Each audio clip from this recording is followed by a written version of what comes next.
안녕하세요.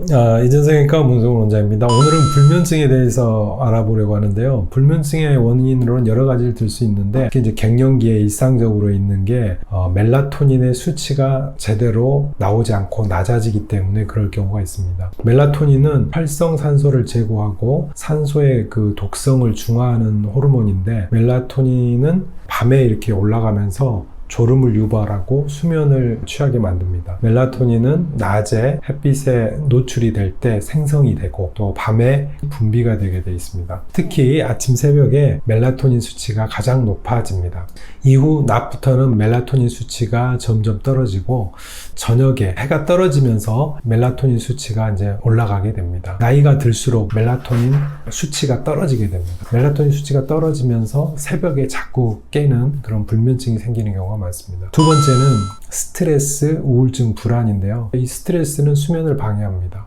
스트레스를 받으면 코티솔 호르몬이 분비가 되고, 이 코티솔은 약간의 각성 효과가 있습니다. 그래서 깊이 잠을 못 자게 만들게 되고요. 그 다음에 불안은 감정이 예민하고 불안할수록 잠이 안 오게 됐고요. 또 우울했을 때는 세로토닌 호르몬이 낮아져서 잠이 잘 오지 않게 됩니다. 세로토닌은 우리가 일반적으로 말할 때 행복 호르몬이라고 하는데, 이게 멜라토닌 호르몬을 합성하는 데 필요합니다. 그래서 멜라토닌이 적은 거는 세로토닌이 적어서 그렇다고 할 수도 있습니다. 세 번째는 우리가 이제 여러 가지 환경적인 카페인을 많이 먹는다든지 침대가 불편하다든지 조명이 문제라든지 또는 기온, 방의 온도가 문제라든지 소음, 이런 여러 가지 외부적인 자극이 또 수면을 방해할 수 있습니다. 결론은 그래서 이러한 불면증을 해결하는 방법을 생각해야 되는데요. 첫 번째 멜라토닌 문제는 더 간단합니다. 우리가 멜라토닌을 보충하는 것이 좋습니다. 예를 들자면 과일이라든지 토마토, 이런 멜라토닌이 풍부한 그런 과일들이 있습니다. 말린 과일, 견과류, 이런 것들이 있고, 요즘은 이제 건강기능식품에도 식물성 멜라토닌을 함유한 그런 건강기능식품이 있습니다. 또 멜라토닌 자체를 직접 처방을 받아서 먹을 수도 있습니다. 두 번째 이제 스트레스를 해소하는 건데요. 스트레스 해소하는 거는 자기 나름의 어떤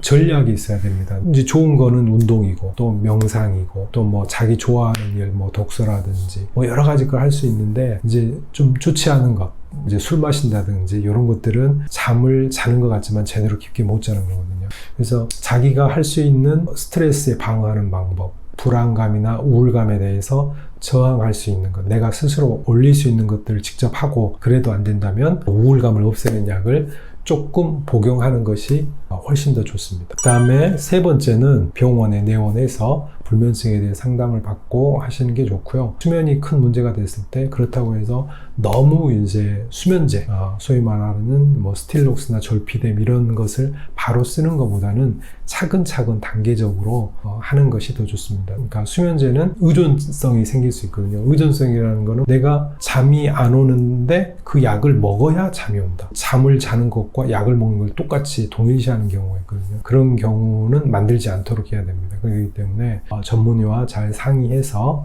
하는 것이 좋겠습니다. 이 영상이 도움이 되셨다면 구독과 좋아요 부탁드립니다.